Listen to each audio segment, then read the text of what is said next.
persons who's supposed to be part of this success story to frustrate Chief Michael Zekome from giving him his best in this case. This case, he relatively done it on pro bono. Relatively did it on pro bono. Every strategy was deployed towards frustrating him, but he said no, because he's on a divine mandate. I want to appreciate him. I may not go into details, but I want to appreciate him so immensely for also believing in me too, and believing in my convictions and judgment too. I also appreciate so greatly the contribution of Her Excellency Mrs. Uche Chikano, the wife of Mazi Nnamdi Kanu. Her words of encouragement, wise counseling, and also believe in us throughout this terrific moment period. Even when those who are also supposed to be part of this success story were ferociously working against us, blackmailing us, doing things possible to chase us away from this case, this woman remained firm, remained strong in her convictions and believed in us. I must appreciate her. Also, my thanks also go to my friend and also my client, Chike Dozem. He's a gentleman who also believes in us. It was a very hard fight. But thank God today that we have achieved the victory, the long-awaited victory. I appreciate him too. I also want to appreciate my professional colleagues who were part of this story, this success story. The contribution of my erudite head of chambers, Barrister Mrs. Chinwumeche, cannot be overemphasized. I also want to mention Master Opera, Nemeke Ejiofor, and of course Aloy Ejimako.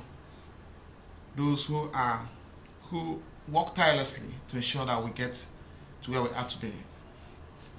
Of course, I cannot conclude this piece without appreciating so immensely my wife, who has been there for me, for her prayers, and also my lovely children for their prayers. I cannot thank them all. My thanks also goes to the erudite, formidable media warriors, who has been there for us, who has been taking bullets for me in particular. When the enemies were on rampage, doing everything humanly possible to derail me, to distract me, they were taking the bullets from me. My thanks goes to, I will single two of them out to appreciate. Not that the others didn't contribute, they did excellent work. Because when they were taking this bullet, I was busy working. I never lost focus. I was giving my best, doing all things we can, working behind the scene to ensure that we get the best results. I will not forget to mention persons like Iken Guruago. He has done so marvelously well. I must appreciate him. I also appreciate Prince Darlington.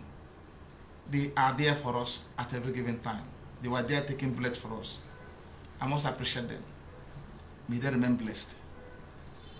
They are too numerous to mention. They are too numerous to mention, including Mushineke, who were there praying for us.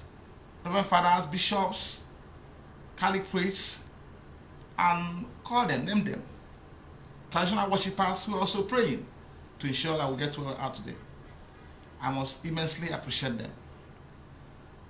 It is a time to appreciate those who work tirelessly to ensure that we get to where we are today, because I know that this is the end of the game, no matter what.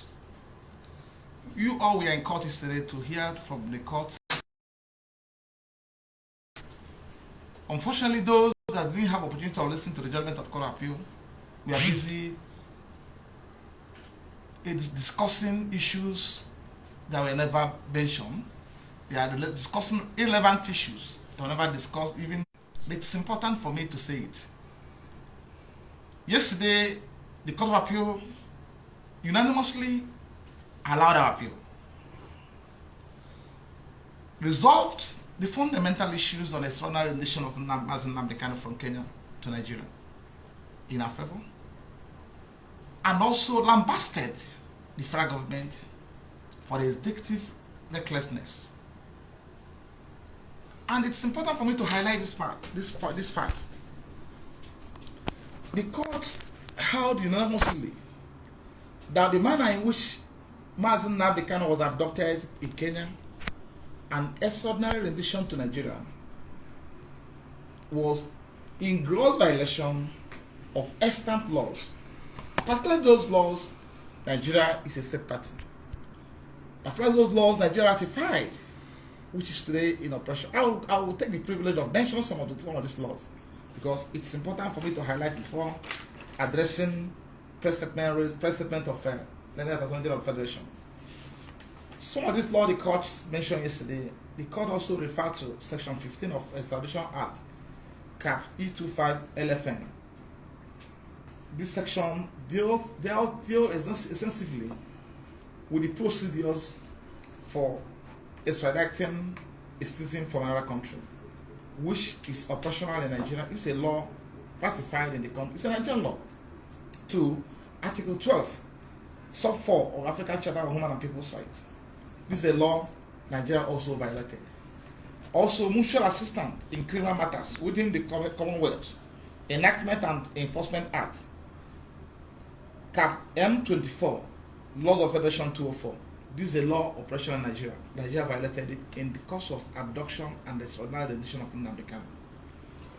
Now, also on point is Article 1312 of the Universal Declaration of Human Rights 1948, and also OAU Convention on the Prevention and Combating of Terrorism, which also provide for stringent conditions to be adhered to in the extradition of a citizen. Nigeria was in breach of these fundamental laws. Now, the court held and unanimously that the breach of this law constitutes a bar to further prosecution of Nnamdi Kanu in any court in Nigeria. The court held that the lower court has no jurisdiction whatsoever on the grounds of this to, in the first place, even look at the trial, to start the trial, commence the trial. That the court lacks jurisdiction to determine this charge, and as such, Nnamdi Kanu should be released. Now, let me clarify. It is true, granted, that conventionally, when a defendant is discharged of offenses allegedly committed, it's expected that the state may have the right to litigate on the same subject matter in exceptional circumstances. But in this case, the court proceeded to hold that in as far as there is an egregious violation of these extant laws, that no court will prosecute Nnamdi Kanu, no court will try Nnamdi Kanu. Even the lower court will not try him. So what's expected in circumstance is for the government to immediately comply with the directives and orders of the court. As it stands today, Nnamdi Kanu yesterday becomes illegally held in the custody of the Nigerian government. Although we're expecting the order to be made available to us by 3 p.m. today, as assured by the Justice of the Court of Appeal, so we can now take the appropriate step to ensure that he's released as quick as possible. It's also good to emphasize that in a Senate climate where we have constitutional democracy, where the rule of law reigns supreme, it's expected without being told that the person of Attorney General of the Federation, regardless without prejudice to his person and office he occupied, should have by yesterday honorably tendered his resignation as the Minister of Federation, because he has exposed this country to ridicule. It's not in doubt that at the point Nnamdi Kanu was abducted in Kenya, because it's also important to emphasize, just like where I listened to some people analyzing this morning, court didn't say arrest. Court of Appeal in his judgment yesterday in the unanimous judgment didn't mention arrest. They agreed up with us in totality that Nnamdi Kanu was abduction. Abduction, kidnapping was featured prominently in the judgment of the court. They agreed with us because in the manner in which he was abducted in Kenya, he wasn't arrested. Now, And it was partial to the advice of the Attorney General of the Federation that the federal government sneak into another country to abduct a citizen without subjecting him to the extradition proceedings. And on the ground, that ground alone, the federal government, the Attorney General of the Federation should have been resigned honorably without being asked, without the further prompting. I am not contesting the fact they have right of appeal to Supreme Court. It's a constitutional right. But what is sacrosanct at this point in time is that they must wholly and in totality comply with the order of the Court of Appeal, which directed that Nnamdi Kanu should be released immediately. They will not be in breach of this order, in content of this order, and applying to Supreme Court for review or for appeal. They must comply without further ado. So it's expected, of course, they were called yesterday to when the judgment was read. But of course, unfortunately, I believe that the letter that Attorney General of the Federation, I don't think he's conversant, or maybe he has the full gist of the judgment, of the fact of the judgment delivered yesterday, because I believe he has had opportunity of reading the judgment of the Court of Appeal yesterday. He won't be writing what he said yesterday. So the federal government is being called upon as quick as possible to comply with the order of court. Now, it's interesting to mention to the public, to the world, these arguments was extensively canvassed in our various applications, in our application before the lower court, and also on appeal. Now, in 2016, there's a thesis that was captioned United Nations Office on Drug and Crime, country office in Nigeria, published a 691 page of thesis titled Cases and Materials on Extradition in Nigeria. I have the book. Look at the book. This is the book. They call it Cases and Materials on Extradition in Nigeria. Now, it will interest the press and the world to know that in this book, these cases and materials on extradition in law, the forward to this book was written by no person than learned Attorney General of the Federation.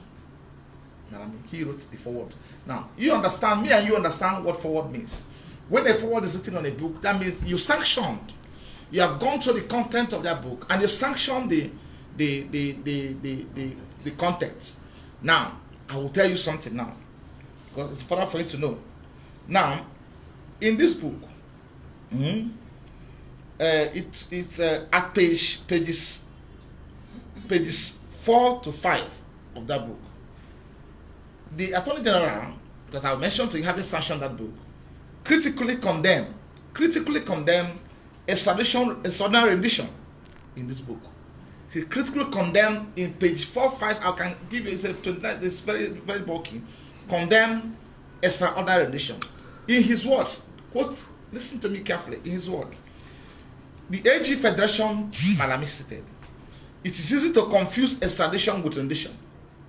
Rendition is a general term for all procedures, including extradition, for returning wanted persons or aliens generally from a state. Unlawful or irregular forms of returning persons wanted for unlawful or irregular forms of returning persons wanted for trial or punishment include abduction. In his words, include abduction. It's not what happened in this case. Abduction and so-called extraordinary rendition. Now he proceeded. Extraordinary rendition is a government-sponsored arrest. Are you with me? Kidnap and abduction of persons wanted, accused or convicted of a criminal offense, either to the state who sponsored the arrest or kidnap or abduction, or to a willing third-party state. Extraordinary rendition denies a person of the right to challenge his transfer to the requesting or receiving state. It involves the violation of the principle of international laws, especially where the persons transferred are subjected to torture. Are you with me? Or sham criminal charge or trial. The Diko affair of 1984 is an example of an attempt at unlawful rendition. After a coup d'etat in 1983, the federal military government of Nigeria requested the British government to surrender Umar Diko, a former minister of federation, alleged to have been involved in corrupt practices. Now, the facts of what happened in Diko's case is very clear to the world. It's a matter of common knowledge. The British government intercepted and refused. Intercepted and refused them taking him away from the UK. Now, this is the wordings of AG Federation. So you won't tell me that it's not familiar with what extraordinary interdiction means and the effect of it on the effect of it on the state on the state. By so doing, this man has exposed the country to ridicule. And I can assure you one thing, because I'm in this case, I can assure you one thing. Some international courts where these matters are pending are waiting for court pronouncement for Nigerian courts to exhaust their legal remedies before they can embark on their own adjudication. They are waiting. And the pronouncement of Court of Appeal yesterday is apt on the point. It will entail further actions before the international court. We also entail certain persons being blacklisted, certain persons being arrested somewhere on account of the gross violation of international laws. It will happen in the course of time. Now, yesterday someone asked about the damages payable, accruable on account of this violation of Nnamdi Kanu's right. Because of course, Court of Appeal yesterday stated clearly that his right was grossly violated on account of the extraordinary rendition from Kenya to Nigeria. That may interest you to know that we have already filed an action before the Federal High Court, wherein we raised some fundamental issues. We have invited the court to interpret relevant sections of these conventions, charter, and theatres to determine whether the federal government is in breach of this law. But those questions have been answered in the affirmative yesterday, that the federal government is in breach of this law. That matter is pending before Honorable Justice Eko of Court Number 5 and is coming up for full hearing on the 14th day of December 2022. And in that case, what we'll be asking for now, the matters having been determined, major issues are raising before the court to determine upon, to pronounce upon, have been determined by Court of Appeal. We are asking for court to award damages in the sum of 50 billion against the federal government in compensation of as reparation for gross violation of Nnamdi Kanu's right. So it's important to highlight this part. So the court didn't also condemn the executive recklessness yesterday.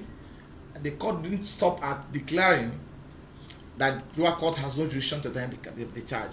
The court also, the pronouncement of court yesterday, constitutes a further ban. You understand what I mean by constitution of a further ban? So as it stands today, no Nigerian court will ever try Nnamdi Kanu. No Nigerian court will ever entertain any charge today, as far as this matter is concerned, or any other matter is concerned, without determining the manner in which he was brought into the country. And thankfully, yesterday the Court of Appeal have resolved that issue. That judgment is a watertight judgment. Appeal. Without further ado, thank you so much. I can answer your questions if any further question, please. Thank you. Thank you very much, sir. So if I recall properly, immediately after the judgment, lately the AGF issued a statement. I think somewhere he said that what the court only dealt with was the issue of rendition. That they have 5 count charges which predates the rendition issue. And we were surprised.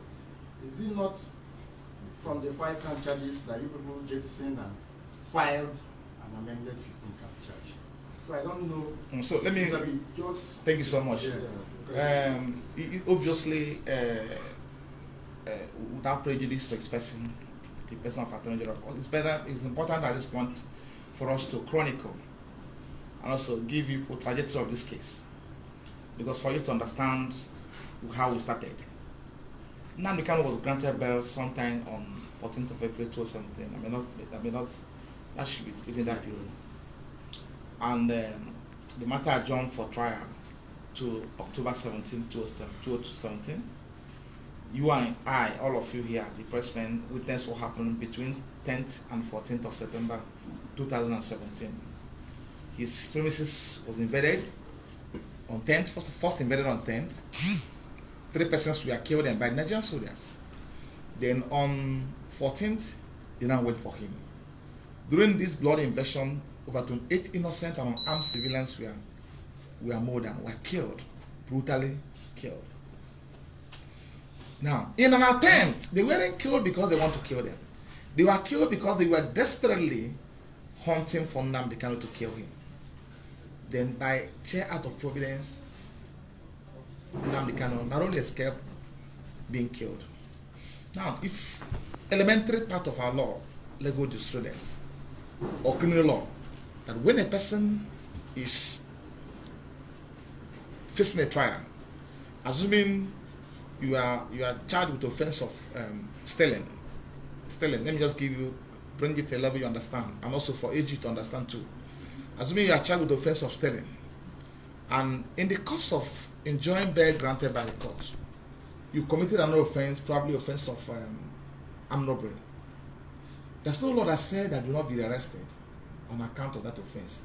And it's easy for them, particularly when you are facing prosecution.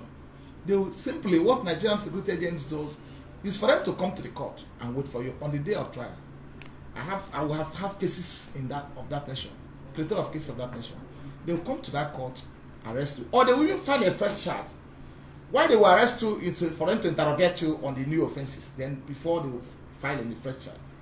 Now, assuming without considering to the fact that the federal government actually wanted any form of prosecution in this case, would they have gone to Nnamdi Kanu's house on 14th of September to kill him? The answer is no.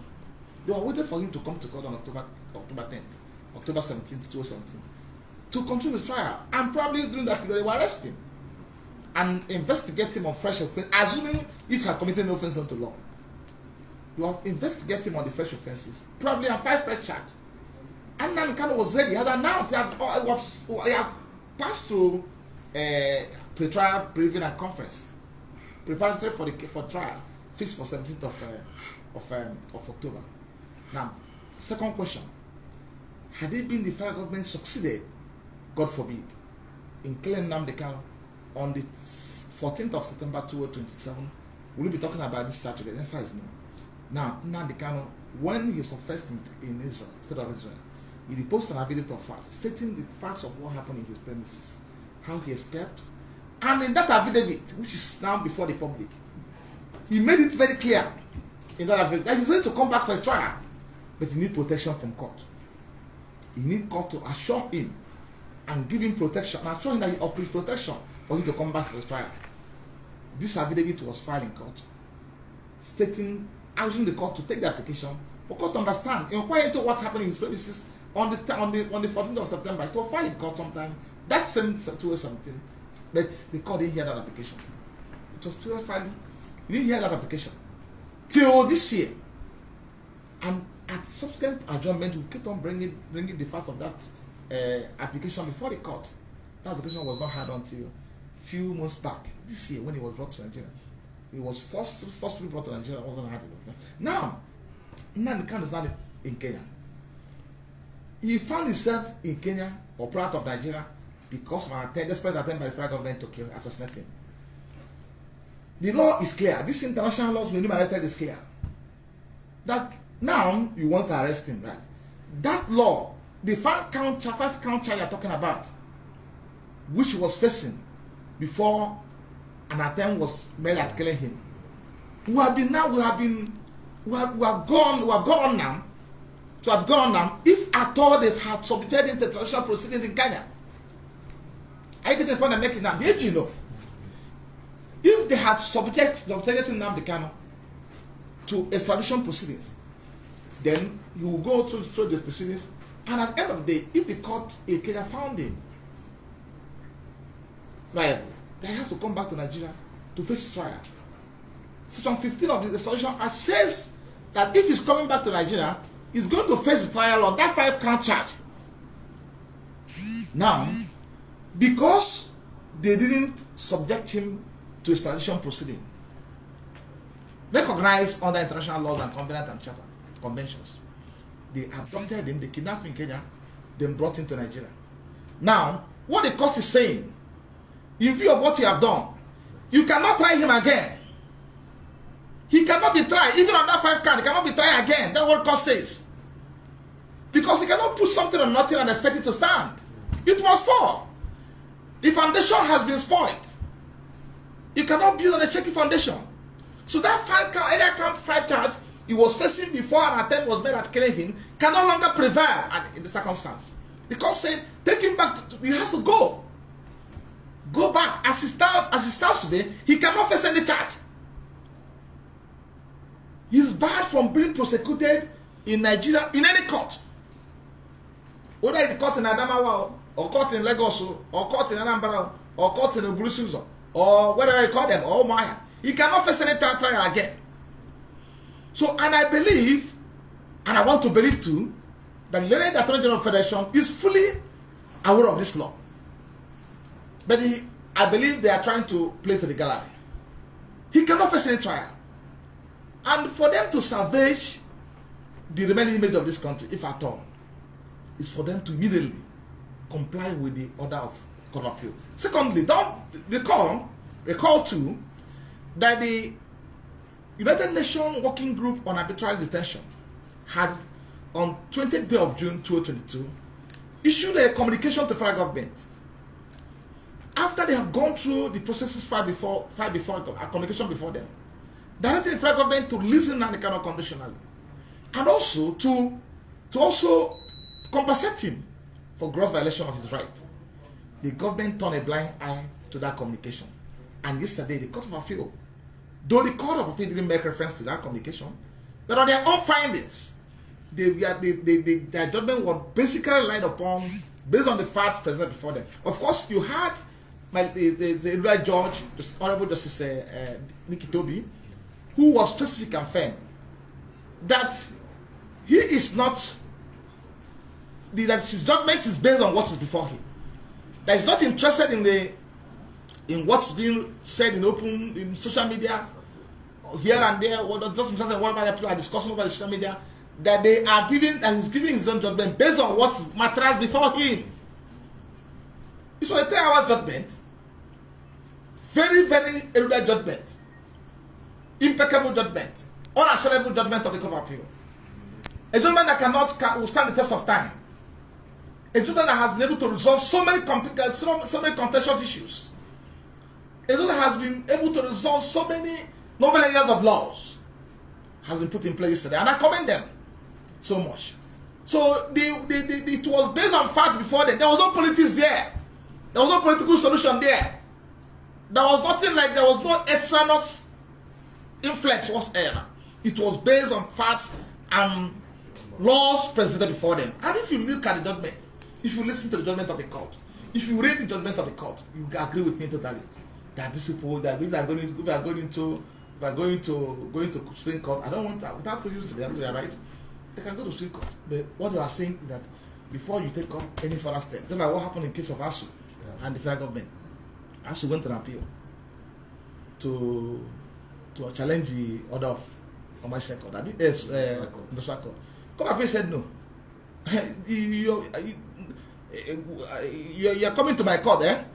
Who goes to equity must do what? Go and obey that order.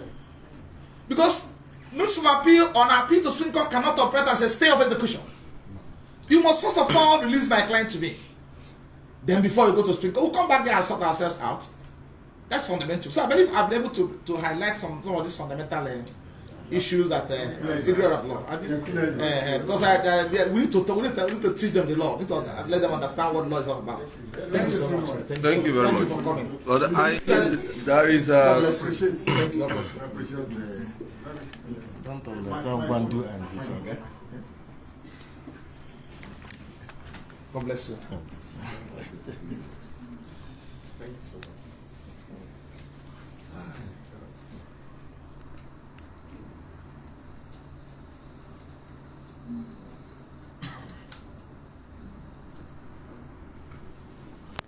You don't have any question, Chairman?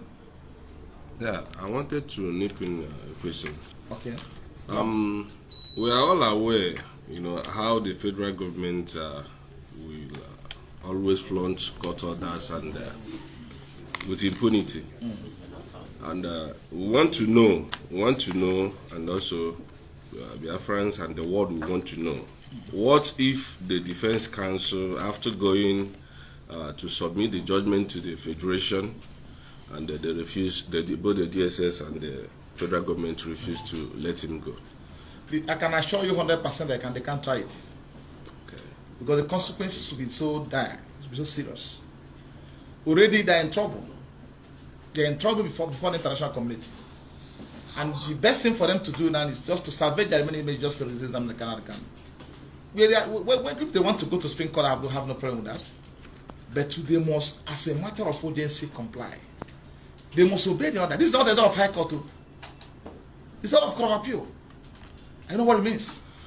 So they must obey it. They can go to an appeal. Go on appeal. We have no problem. But before going to appeal, we must obey the order of the court. You can't hold our client illegally in the custody. When the Court of Appeal has declared his detention illegal, detention and arrest illegal, prohibits them from the Court of Appeal prohibited them from detaining him henceforth. I expected them to have called me this morning to come over, but I'm waiting for. Let me just pick up the judgment so I can go and meet them. So if they say they will not obey that order, all of us are going to die naked in public. There's no going back about it. Thank you so much. Thank you very much, Barrister. I appreciate it. Thank you very much. All right. Thank you, my brother. God bless you.